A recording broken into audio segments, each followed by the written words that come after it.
Bonjour à tous, ravi de vous retrouver dans ce nouveau Maurienne Zap. Tout de suite, le sommaire de cette nouvelle émission. On débute ce programme avec la conférence d'Alasdair Mackenzie, le plus jeune Européen à avoir réussi à gravir les 14 sommets de plus de 8000 mètres d'altitude dans le monde. L'occasion de rencontrer cette légende de la discipline.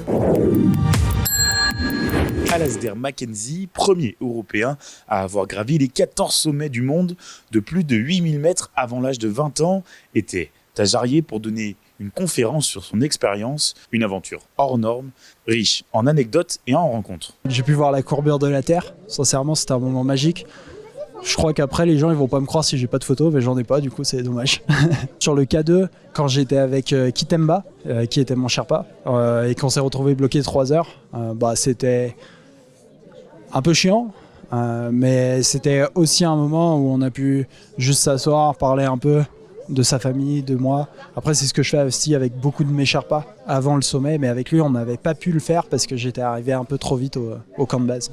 Moi j'ai toujours peur, mais ouais j'ai quand même eu peur aussi sur le K2 parce qu'on a été bloqué 3 heures à plus de 8300 mètres avec 70 km/h devant. Du coup ça fait beaucoup et ouais la peur elle est toujours un peu présente quand même. Une aventure qui ne s'arrête pas là, avec déjà un nouvel objectif en tête, toujours tourné vers les plus hauts sommets du monde. Suite, c'est à savoir, là le but c'est de les skier. On verra si ça fait les 14 ou pas. Mais ouais, le but c'est de printemps prochain repartir à 8000 mais avec les skis aux pieds.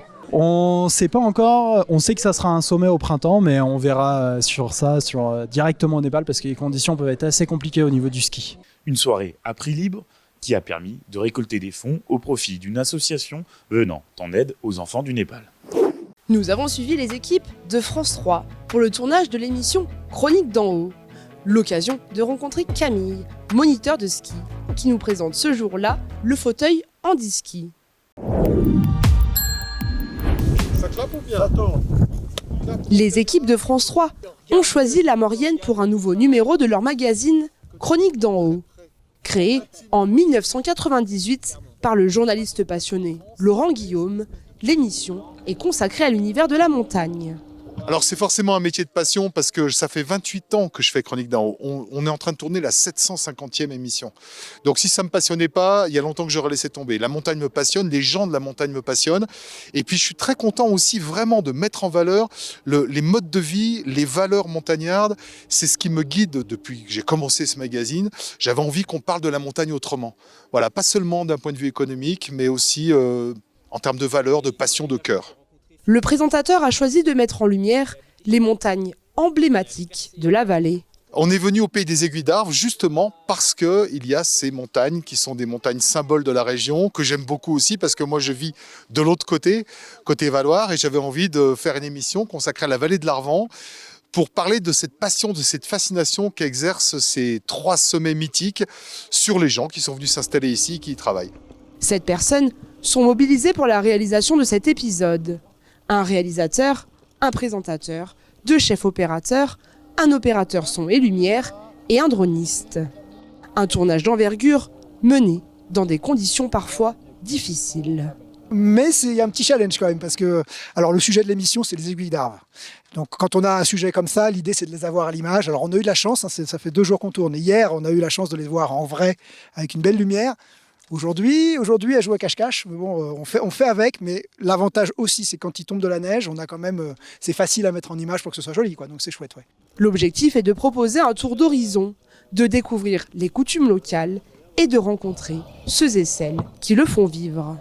4 jours de tournage qui conduisent aujourd'hui l'équipe à Saint-Sorlin-d'Arves. Et on avait envie de mettre en valeur ces initiatives qui permettent à des personnes à mobilité réduite de profiter de la montagne, du ski, d'être ensemble aussi, pas seulement cantonnés dans un coin.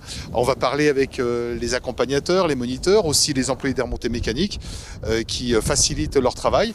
Et puis c'est un produit local, 100% Maurienne.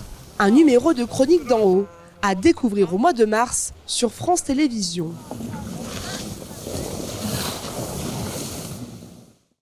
On termine cette émission avec les 50 ans de la station des Bautières. Une soirée familiale et chaleureuse.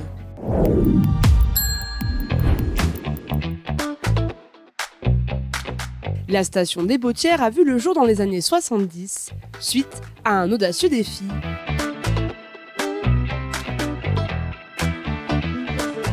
Arthur, l'un des fondateurs, était bien sûr présent pour célébrer les 50 ans de la station. On espérait que ça nous permettait de faire revivre notre village, parce que notre commune, elle descendait, elle perdait de la population, on avait un exode démographique important. Alors on est tombé même à 70 habitants dans les années 75 par là. Et alors on pensait que ça permettait de remonter la commune. Et justement actuellement, je crois qu'on arrive à 400 habitants. Ça, on n'a pas réussi peut-être à 100%, mais même le village des Bautières aujourd'hui, qui compte 3 bâtiments de copropriété, plus une centaine de chalets, c'est quand même magnifique. Tout le monde le dit, les Bautières c'est très joli. Et comme nous sommes reliés avec la Toussuire, c'est très important. On était déjà peut-être en avance sur les Cibelles, mais enfin bon, c'est comme ça, c'est relié. Quand on a de la neige, eh ben, on peut partir des Bautières jusqu'à Saint-Soldat-à-Ski tranquillement et rentrer pour revoir le blanc aux Bautières éventuellement. Aujourd'hui, le comité des fêtes de Saint-Pancras a repris le flambeau et a organisé une grande soirée anniversaire placée sous le signe du partage. Une soirée exceptionnelle parce que le beau temps, il est dans nos cœurs. Ce qui tombe du ciel, on s'en fout pas mal. L'avenir des Bautières, eh ben, ils ont déjà pris une bonne décision avec le sentier des cabanes qui va permettre de diversifier et d'accueillir encore plus de touristes. Et on espère continuer encore très longtemps. Rendez-vous dans 50 ans. Un sentier que Serge nous fait découvrir avec une randonnée raquette. Il y a de très belles balades à faire aussi bien l'été que l'hiver. Et puis en raquette, il y a une richesse à développer. Donc voilà. Après l'effort, le réconfort. Un moment convivial pour se retrouver, échanger et célébrer cette histoire commune. Très très bien. Et pour que ça dure. Et c'est 50 ans, c'est ça. Un beau petit village, beaucoup de randonnées, un beau domaine de randonnée. Une station familiale, créée par une grande famille, qui permet aujourd'hui de rejoindre le domaine des Cibelles en seulement 15 minutes depuis la gare de Saint-Jean. Votre zap touche à sa fin. N'hésitez pas à retrouver l'ensemble des reportages sur les réseaux sociaux et sur les box.